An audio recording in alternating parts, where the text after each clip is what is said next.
Hi, everyone, and welcome to the Sketching Hour, where we like to sketch for an hour. I'm Lauren. I'm the content coordinator here at Untitled Champions of the Forgotten Realms, and the two people below me are the people who are actually going to be doing the sketching, including this lovely hello that we've got to the left of us. Alexis, would you please introduce yourself? Hi, everyone. I'm Alexis. I'm the art lead for Untitled Champions, and today I am here. Yay!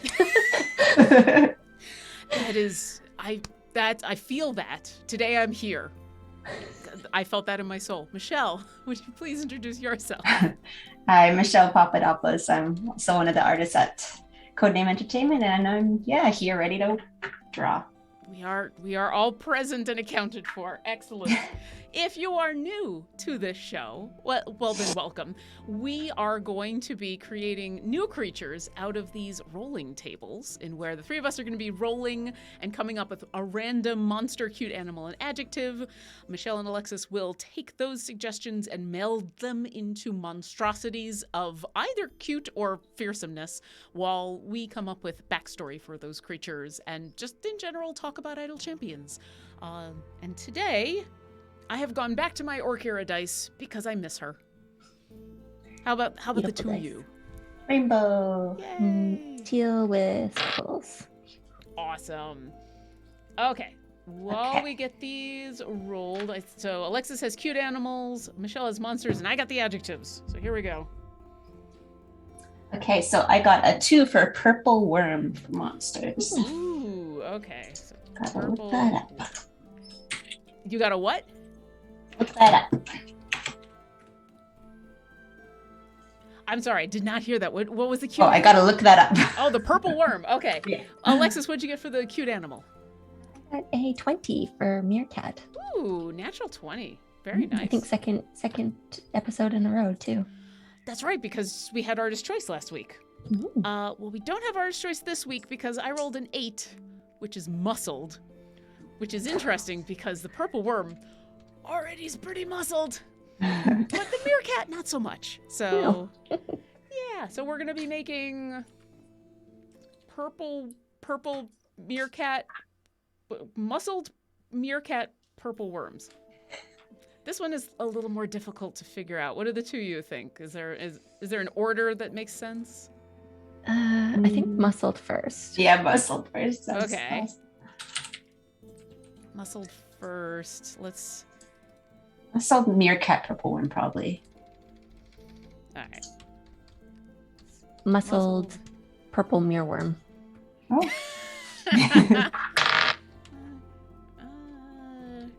Meerkat purple worm. Let's Oh. see. Once again, we're going to need 2 lines for this title. Geesh, every once in a while, we've just got to have a title for the episode that's going to go a little bit longer than we have room for. But all right. Well, while the two of them get started with stuff, we do also take questions. Questions from the audience. So if anybody has any questions, you can put those in the chat with question in big capital letters. And today, I believe we have Martin. Yes. Hi, Martin. Martin is our moderator, producer, person helping me grab all of the questions from the chat. So that way, if I'm too busy doing something else and I miss one of your questions, Martin will grab it. And while Martin does that, I'm going to show off some stuff from last week. Because last week's art, y'all. I mean, every week I am impressed, but last week was really cool. Yeah. I really enjoyed that one. It was fun. Yeah, the bioluminescent really, the two of you were really taken with bioluminescent. I think these look amazing. You can almost see them glowing. And then, obviously, I was not the only person who was inspired because we got fan art of the bioluminescent koala. What was it? Awesome. Bioluminescent koala something. Jen Stalker. Yes, thank you. So yes, on the left, we've got Nita Artlet, and on the right, we have Banana Mobster, and once again, bioluminescent seems to be the word that artists like to gravitate towards. It's pretty cool. I think it's because it's one of those words that sort of, even though it is based in reality and it's a thing that happens, it's kind of like a magical word and a magical prompt. That's true. Yeah. And I like how the two of you and Anita went for kind of a purplish, bluish, kind of gentle glow, and Banana Mobster went for neon. Yeah. Went for something that had a little bit more menace to it, which I really like. Anyway, let's come back to the art screen so that we can watch the fun. Hi, chat. How you doing? We're not supposed to compare the meerkats.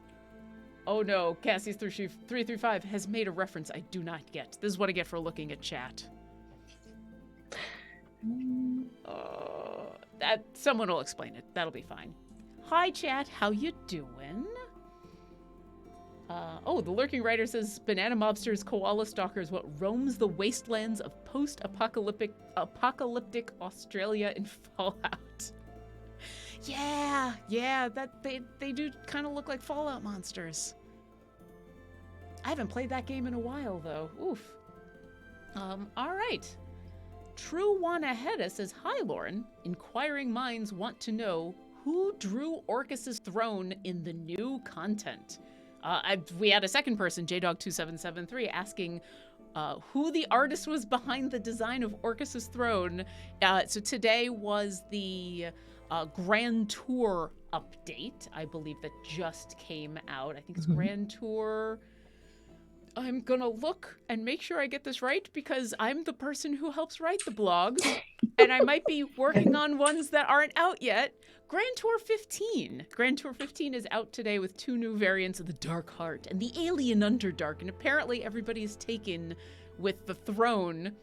Alexis, Michelle, can either of you talk about that?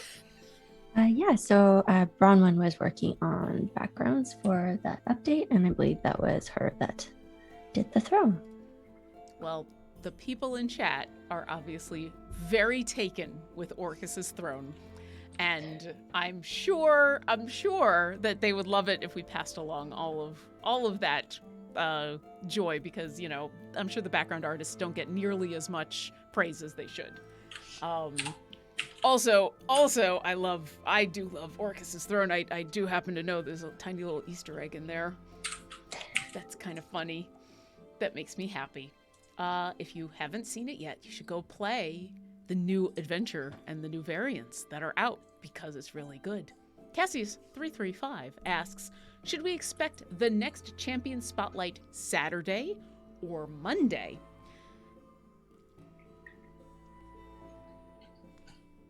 So for those who are wondering why I'm thinking about this, Friday's April Fool's Day. Friday's April 1st.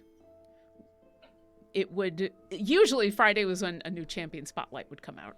It's unfair to our wonderful content creators to put out a Champion Spotlight on April Fool's Day. Trust me, I know. So we're not. You should probably just watch our socials. You really should. Just watch our social media. It'll be fine.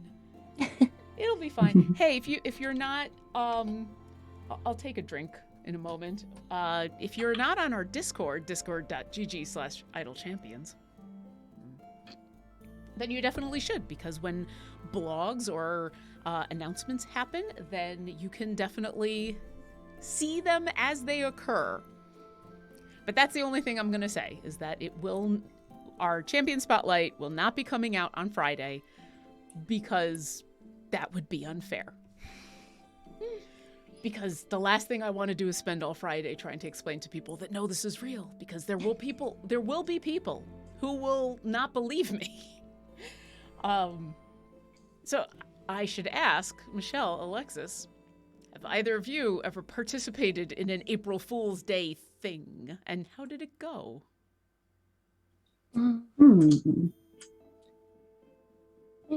Nothing like really beyond sort of the general sort of April Fool's things that you do as like a teenager. So nothing I could even like recall as I'm like, Yeah. I sure I have, but nothing that really sticks in my mind is like, oh, that was a good one. Yeah, same. Yeah, I think that pulling pranks is just not really my thing. I mean, I'm there with you. I even had a hard time in D&D as a character pulling a prank on another character. And I have made it known that I do not like April Fool's Day at all. I've now been in 2 different jobs in where I've had to deal with April Fool's Day, and some friends of mine have had to deal with me complaining about it every year. I probably complain about it too much, but I have been in the position in where because I used to be the community manager, not just here, but other places, and work on social media. And April Fool's Day is a hard day. I'm sorry, Lauren. Well, I will say it's been way better for me because in all the places that I've worked, people have either agreed with me that we should not put anything out on social medias or on April Fool's Day at all, or when we do, it's going to be something so obviously a joke and innocuous and funny and not making fun of anybody and not being like mean-spirited or anything. So I have been very fortunate to be surrounded by awesome people who want to try to do April Fool's Day right. So, but yes, I do remember last year being a new person to the company, having Orkira coming out in the game and it being April 1st. Being like, so, let's have a talk. Let's see what happens. Cassius335 has said that the Compare the Meerkats is a YouTube thing. It was a whole thing over here. Oh, there's whole sections of the internet I totally miss out on. That doesn't surprise me. All right, so since we're talking about April Fools, chat, I would like to know, have any of you participated in April Fools in any way, successful or unsuccessful? Or, yes, actually, Alias Buck brings up the other thing I was going to mention. ThinkGeek was one of the few companies that did a really good April Fool's Day thing because they always put out a product. They put out a product that they ended up selling it because it ended up being something everybody wanted anyway. And so it was funny and it didn't hurt anybody and ended up being kind of fun. So have you seen an April Fool's Day thing, joke that you were happy with? Let's stay on the happy side. Let's see, like ThinkGeek, April Fool's Days that were fun. Mm-hmm. Well, here at Idle Champions, we had our April Fool's joke where we were bringing Spurt to the game, and then we did. That's true. Yeah. I did appreciate that because that was in the same vein. It was funny, it was fun, and then oh look, we weren't actually joking. Well, I say we, but I wasn't working here at the time, so you weren't actually joking. I did really like that. There's a bunch of them coming in now. All right, let me see. Google did a few good ones once in a while, says the lurking writer. Oh, probably with their header, they change up the Google, the logo. There we go. Words. Yeah. That's the right one. Okay, a lot of people are talking about a Razer toaster, and I've apparently missed out on the Razer toaster. I think I missed out on the Razer toaster too. Michelle, do you know what a Razer toaster is? No. Chat, please. Tell us. Help us. I've seen multiple people in chat talking about still, like, Our Green Paradox, still waiting on my Razer toaster. Nixus, Razer toasters for the win. All right. Educate us, please. And KPL here, I do also agree. Not really been that big into April Fools. Google Doodle. Thank you, Project Q. Cassius335 says, I've talked about it here a few times, but Pokemon Go was born from a Google April Fools. Really? I haven't heard that story. Oh, here we go. We're getting information. The Razer toaster was an April Fool's joke from Razer Gaming Accessories. Okay.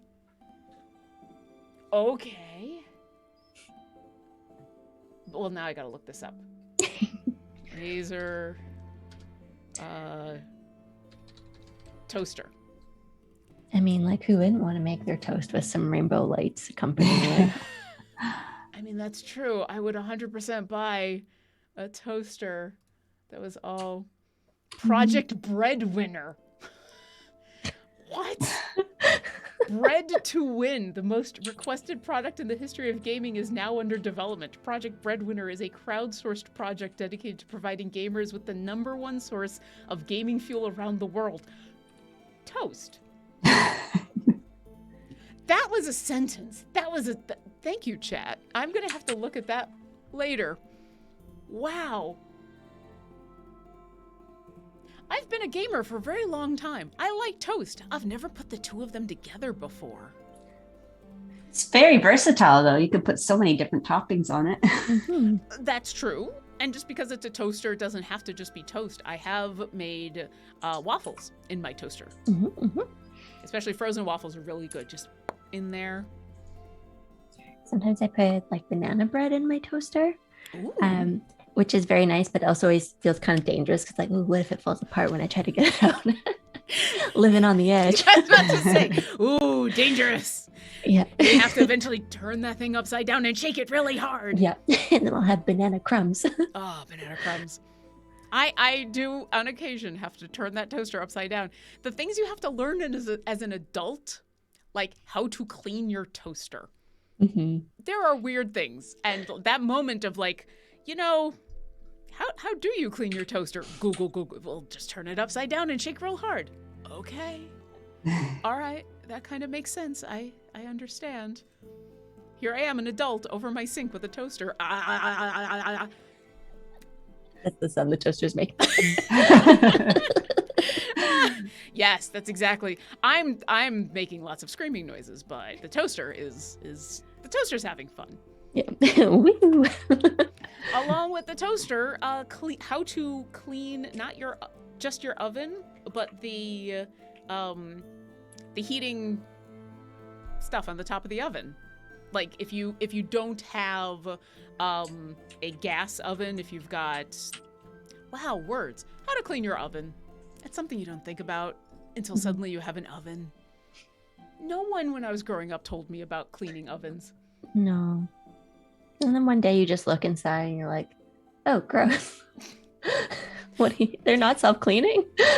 Or someone says something. Like, that's how I found out, is someone told me. And I went, oh, what? I've never done that, and I've lived in this apartment for 3 years. Well, I'm killing myself because I've been eating food that's been spoiled by an oven that has just gone wrong. Eclectic01 says, meerkats usually eat worms, so this seems a bit ironic. Well, maybe this is what happens when meerkats eat too many worms, or eat the wrong worms. Mm-hmm. Also, I just have to say from the outlines already how happy I am that these are muscled. This is already a joy. Like, just the guns on these meerkat purple worms are making me so happy. Martin says, I'm a fan of the French poisson d'avril.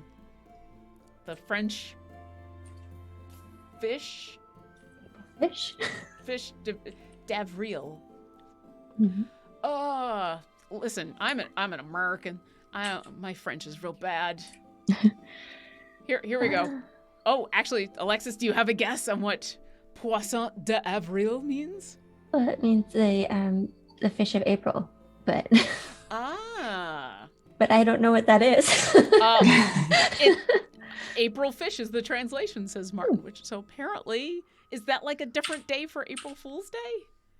Is April fish? Oh no, wait! Someone told me about this. I remember now because in France you put fish, like you cut out pictures of fish and put them on your door. No one explained why, but it's April Fool's Day, so there doesn't have to be a why. But I do remember this now. Someone was telling me about this. April fish is the translation. Instead of pranks, you try and stick fish around. Oh, like real fish. Oh no. Oh, it's super harmless. Martin says it's super harmless. And the first thing I thought of was, I've participated in Easter egg hunts where not all of the eggs have been found. And they were real eggs. And so there was a search, because when you can't find that last egg and it's just sitting somewhere, it's somewhere and you don't know where it is. You don't want it sitting around. Problems with being an adult, everyone. Suddenly you're in charge of finding the smelly thing. Yeah, always count the eggs before you hide them. Yes. Oh, Martin is clarifying. It's supposed to be paperfish. It is not real fish. It is paperfish. I'm still imagining someone with a salmon. I'm gonna hide it back here. And yes, Alexis is right. If you participate in any of those Easter egg hunts, even if they are not real eggs, if they're like plastic eggs, not only count how many you put out, but have a map of where you put them. I speak from experience. Peebor says, just wondering, as I watch them draw, are Michelle and Alexis using mice or some other technology to draw? Ooh, we haven't actually answered this question in a while, so excellent. What are the two of you using? We're using Wacom Cintiqs, or like a big monitor that you can draw on with a stylus. Yeah. So we're drawing right on the screen. And much easier than a mouse. Yeah, kind of a must for our profession. Yeah. Yeah. The game art wouldn't be as good. No. Take way longer. Mm-hmm. Yeah. Probably have like tendonitis too. Oh, yeah. Oh, could you imagine if you were using one of those, the rolly mice that are, it stays still, but you use the ball? Like, that would probably be even worse. Yeah, I think so. Oof. That's an extra life challenge right there. If we do another extra life marathon, that's what I should find out is, hey, the sketching hour uses mice. It would be kind of fun, actually, just to see what we could do with the mouse. Yeah, and I mean, usually this might be the first time we've answered this question on camera, but we can actually show you the pens. Oh yeah. Which I haven't thought of doing before. But Right. It looks like a regular pen, but it's got like a little plastic nib on the end instead of A few buttons. a rolly ball or something. Yeah. And are your buttons, do they correspond to mouse buttons, or can you program them? What do the buttons do? Yeah, you can program them. I don't even use them, to be honest. But I don't really use mine either, but I think if you click the top of my button, it's like undo and the bottom is right click. Do you not use it because it's just unintuitive or uncomfortable? Yeah, like go ahead, Michelle. Oh, I was just saying, like, I'm so used to doing the shortcuts the other way. Like, I just don't tend to use that. Probably be kind of a good thing to get into, though. Yeah, I'm the same way. I usually have like my other hand on the keyboard and I just do shortcuts. Yeah. With that. That makes sense. Oh. Do all or do most of the pens that are for tablets, do they come with some kind of button, or do some of them come buttonless? I think most have buttons. Yeah, most would have them. The button that I do use is like the end of the pen is actually just autos to eraser, so you can flip it over and erase, like cool. an actual pencil. That's really cool. I like that a lot. That makes a lot of sense. Very intuitive, that one. Oh yeah. And you never run out of eraser, No. which is a pain. You know, because if you have a pencil you really, really like and then you run out of eraser, it's like, oh. Mm-hmm. And then you have to brush off the little eraser pieces after. Yeah. Or like when the eraser goes kind of stale and you go to erase and it just like rips the paper. Ugh. Yeah, I've had that before. Whoops. Oh, and I should say, the program that they're currently using to draw on, we're using a website-based program called Magma Studios, which allows Alexis and Michelle to draw on the same canvas, and then for us to also watch. I mean, technically, I'm there as well, and I could also draw, but that would defeat the purpose of having good art. So that's why we've got both of them on the screen at the same time. Mm-hmm. Yeah, today's not April 1st. We could have done some mouse drawing, done some Lauren drawing. I mean, I like the idea of saving those for extra life, because then, although that kind of thing would be funny because we would be making fun of ourselves. Like, we would be accepting all right, we're going to do something ridiculous and draw with a mouse. Like, I think that's okay. It's when people make fun of other people, which happens a lot in April Fools. But I'm just going to store that in the back of my brain for September, October, November. It's mouse fun.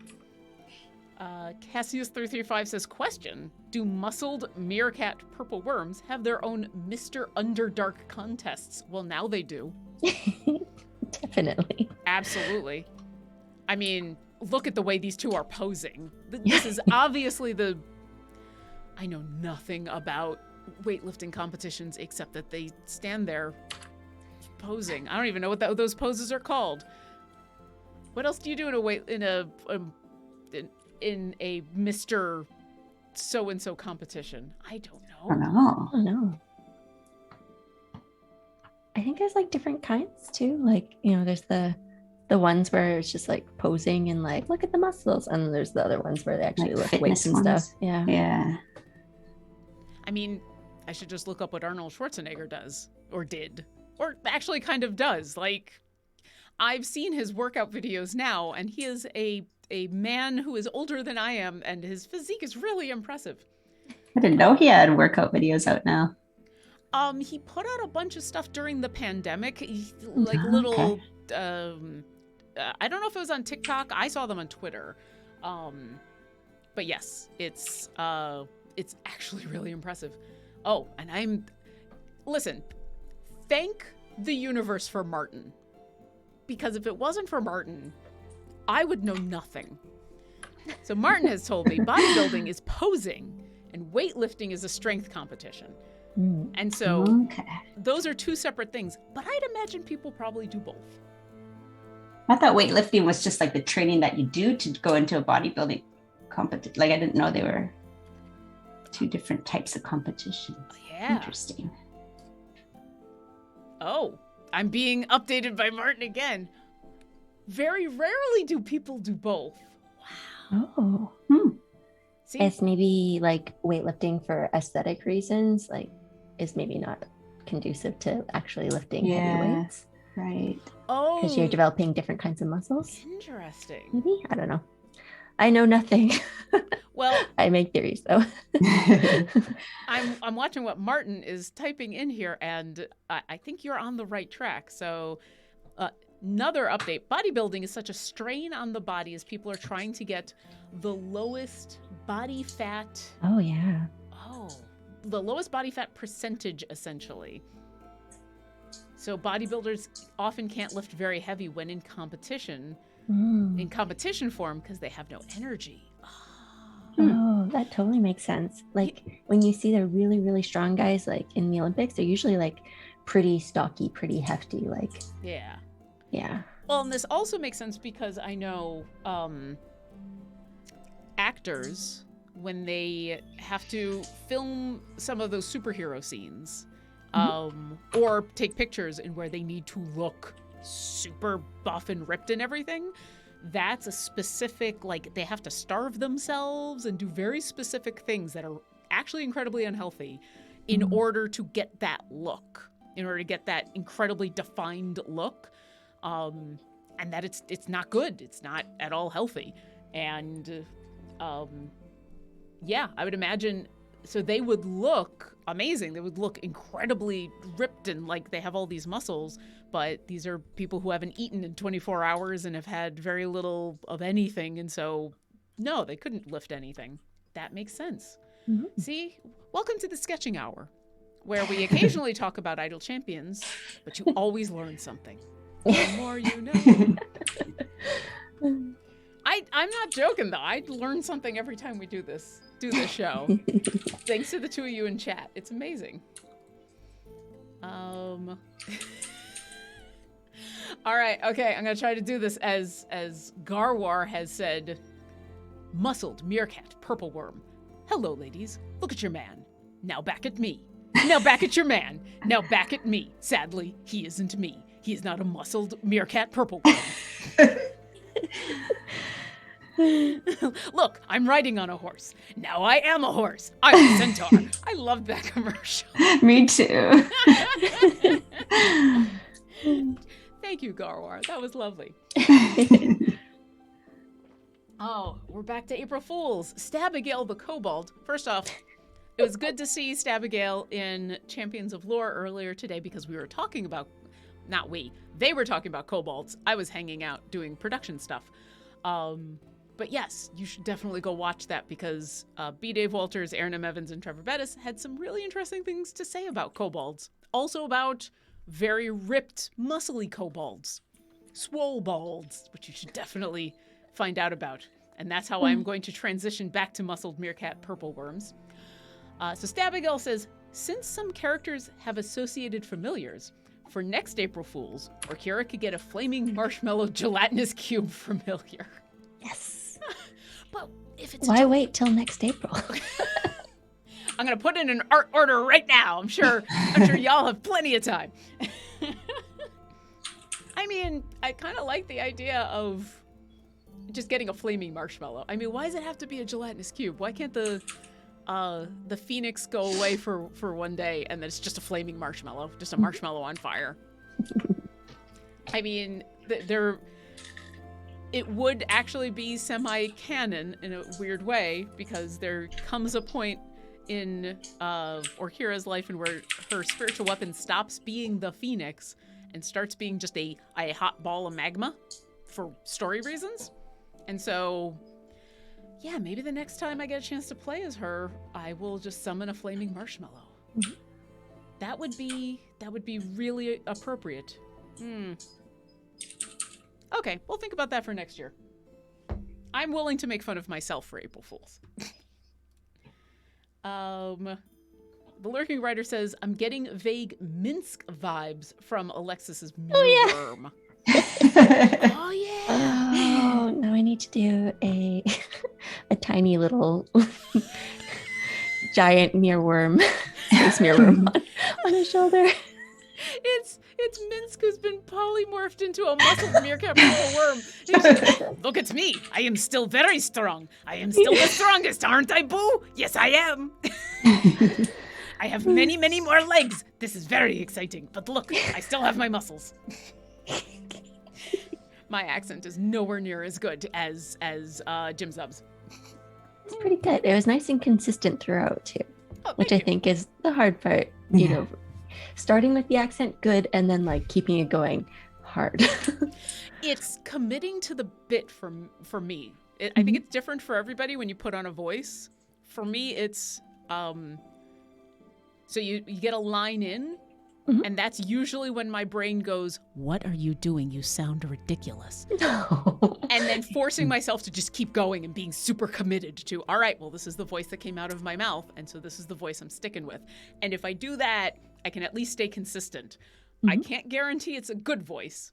I can't guarantee that it's anything like what I want it to sound like, but I'll keep going. So that's your DM tip or character tip for the day, everybody. If you're trying to come up with a voice for a character and you start to talk in that voice, sometimes just keep going. Just plow on through, and the commitment to the bit will help. Cassius335 says, pocket brisket familiar because of Desmond.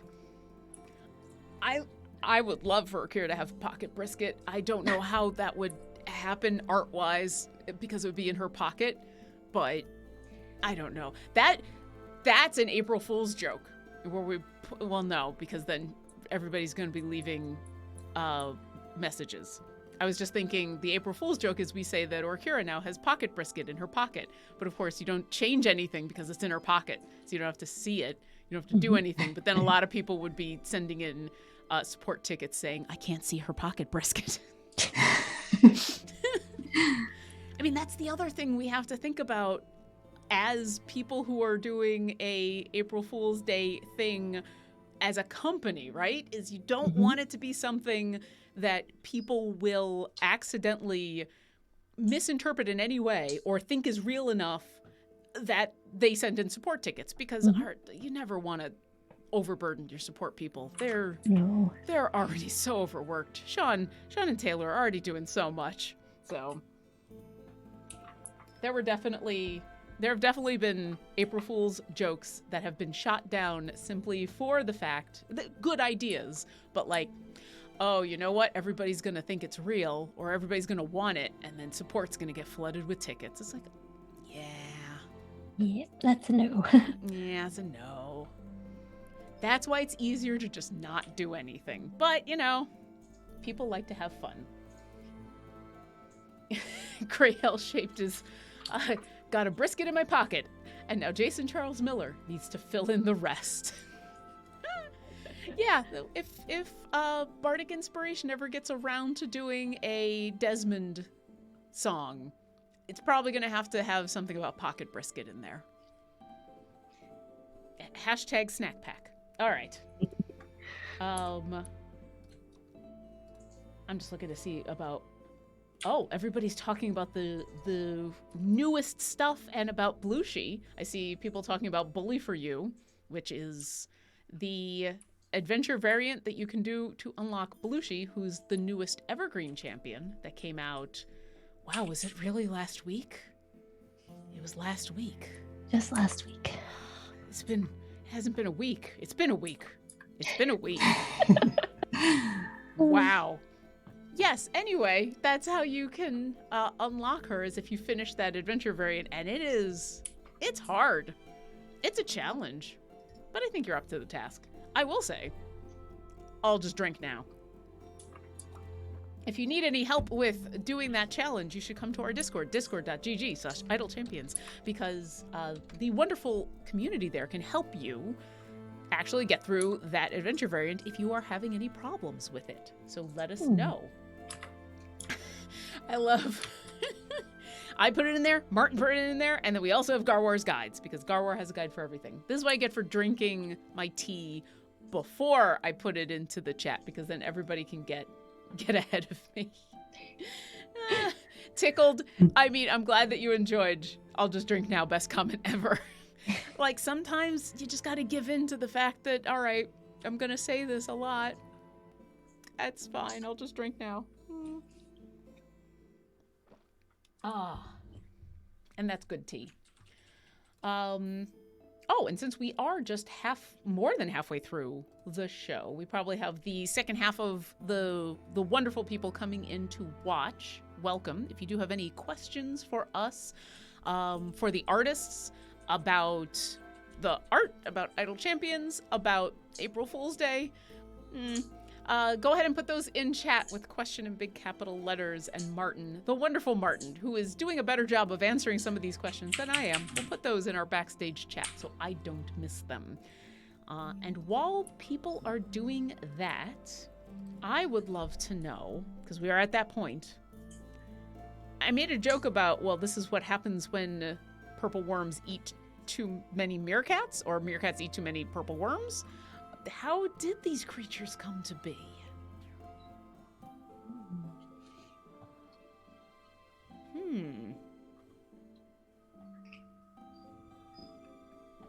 I love that we've all just taken a moment to think. Yeah. Well, let me ask a related question that might help, which is another question I like to ask for Michelle and Alexis. What are the sizes of these creatures? Real big. Yeah, Okay. mine's really big too. All right, because there was between purple worm and meerkat, that's a huge gap. That's a huge number of loaves of bread. And so, like, this could have gone any direction. So they're big. They're super big. So this Thousands and thousands of loaves of bread. Oh, so many loaves of bread. So this might not be a meerkat eating worms. This might be a purple worm eating meerkats, which is also terrifying. Oh, geez. Or we can continue with the idea that these are Minsk and Boo related, because Cassius335 just said, wait, if the one on the right is Minsk, is Boo the left one? I mean... It'd be a massive one. I mean, Boo is a giant miniature space hamster, so he is a giant creature. He could probably take on a purple worm. That would be an interesting moment to have the two of them polymorphed into these creatures. Especially since it looks like the two of them are the same size, and so, Boo, you could not ride on my shoulder anymore. Nixa says, support April Fools, closing all tickets with only have a nice day. Aw. And Gray L-Shaped has asked a question that we like to answer on a regular basis. What drawing platform is in use here? This is Magma Studios, which is you can just use this on the web, which is lots of fun because then you can have multiple people on the same canvas drawing at the same time. And this is how we watch. So yeah, you can actually check them out yourself. I don't remember what the URL is, but if you do a search for Magma Studios, you will be able to find it. It's magmastudio.io. .io. Yeah. Mm-hmm. Okay, thank you.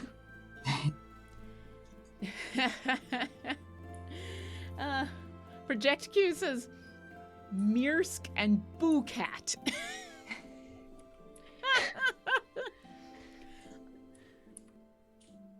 I mean, yeah, I don't know if we want to go down the Minsk and Boo road, but it is kind of a funny thought. Oh, Star Chaser 43 has written a dissertation. Okay. The meerkats and the purple worms were at war. Oh, I should do this in serious voice. The meerkats and the purple worms were at war many years ago, but they came to a truce and decided that they needed to be able to, quote, walk a mile in the other shoes, end quote. Hence, they found someone with a permanent polymorph spell created these half creatures. Yeah, that's a good one. Okay, all right. So not a horrific experiment, not a wizard did it and it went wrong, but an actual intentional melding of two creatures. That's kind of cool. Yeah, I like it a lot. I also like the fact that it came with backstory. Props to you for writing an entire backstory. That was amazing. Well, and so I think we go with that backstory, and that's how these creatures came to be. If we still want to reference the Minsk and Boo, we could probably reference them in the names, but does the chat have any names for these creatures? And you don't necessarily have to go Minsk and Boo. Like, just enjoy the art that is before you and see if there's anything that inspires you. And, I mean, Alexis and Michelle, if you have name suggestions, obviously you get a bit of priority here. I never have a name suggestion. Me neither. I'm too busy drawing to think about other things. Well, let's see what the chat has come up with, and you can vote on things. Meerworm and Buffworm. I mean, I kind of like Buffworm, but I feel like both of them are buff, so I don't want one to be left out. I mean, Michelle's, look at those arms. I wish I had those arms. I've been doing push-ups, but my arms don't look anything like that. Willie Wonkanobi says, Tiny and Minsk Cat. Minsk Cat. M-I-N-S capital K-A-T. Minsk Cat. Irene UK says, given Purple Worm is kind of like Purple Rain, maybe Prince for one of them. I like that one. I like that a lot.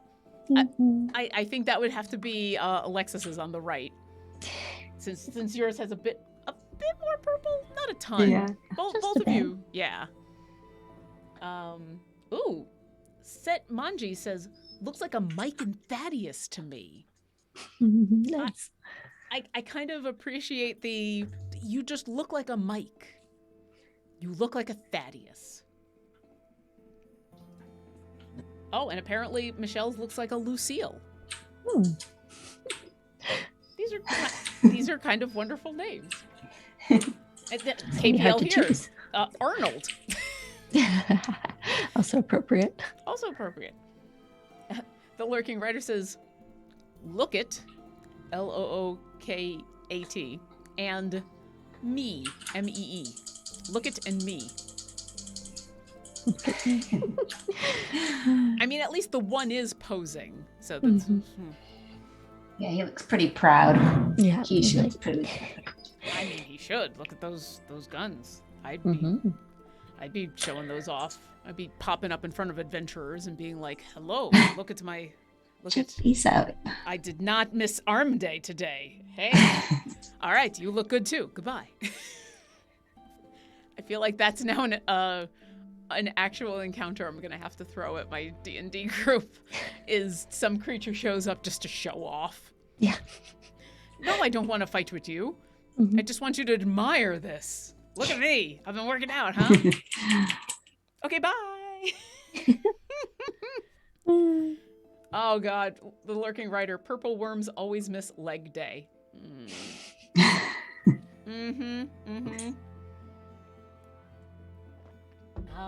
Gray L-Shape says Vinworm and Dwayne Worm.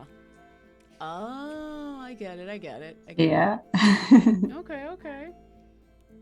All right. Well, we've got a bunch of options to mull over. And yes, I agree with Martin. One of the best excuses for skipping leg day is not having legs. But here's the thing: if you don't have legs, then can you really program in a leg day, or are you already putting in rest days just by calling them leg days? Are leg days just another word for rest days, or do you also have rest days? See, the trouble here is I know absolutely nothing about bodybuilding, as we have learned earlier in the show, and so I should not be asking these questions that I have no answers to. You must need a rest day, though. There's no way you could do it like 7 days a week, could you? Don't your muscles need to, like, after you've kind of done your thing, it kind of breaks the muscle, and then you have to have time for it to, like, fuse back together or something, like, I don't know, repair itself. I think you're absolutely right, because that's why you get sore when you, that feeling of a quote unquote good workout, a good soreness is like, oh, I got in something solid in a day, I'm gonna feel better. And I think that's also why you do, like, today is arm day and tomorrow is leg day, so you don't necessarily skip a day of working out, but you give each of those muscle groups. I mostly do cardio because that's what I'm trying to do, and I know it's even important in cardio that you physically take a day off. You are not supposed to go every single day, that you should give your body a rest day. And yes, Martin has confirmed, yes, rest days promote more muscle growth. And Cassie335 says, does posing break through any charmed resistance or immunity? So this is like your advantage. This is like a charm effect, or this is like how you avoid being charmed. Be like, you cannot charm me. Look at my muscles. It's a counter charm. Wouldn't every fighter barbarian then have natural resistance to charms? Because most of them, they're good at flexing. That's true. Flexing is a skill. Okay, so if flexing becomes a skill that you can get proficiency in, this is an entire adventure. I'm just okay. Well, now it's okay. Your players, their PCs are going to a bodybuilding competition, and in order to enter, one of them has to participate in the competition. So now they're going to go through the process of becoming skilled at posing, and now they have advantage on being charmed because they are so charming. Yeah, you'd have to roll like maybe a strength check and a performance check at the same time to see how you do and that kind of thing. Yeah. Or maybe you get the performance check, but you get to add your athletics modifier or something. Yeah. That could be good. Let's write up this adventure right now, put it on DM's Guild, all set. How'd you come up with this? Well, it all started with rolling on a table. As all good D&D ideas start. Oh, Gray L-Shaped says, muscles build best when they are sort of rested, but still a little sore from the last workout. Which sounds like every time I work out, actually. Ooh, Devil Crayon says, wouldn't flexing be a modified intimidate? I think it would depend on the situation, but I would allow that as the DM. Because, I mean, you could impress the judges either by, like, you know, charisma and, like, skill, or you could, like, impress the judges by making them fear for their lives because they're like, ah. Yeah. Give them a 10. Give them a 10. The person is so scary, they must be super strong. Mm-hmm.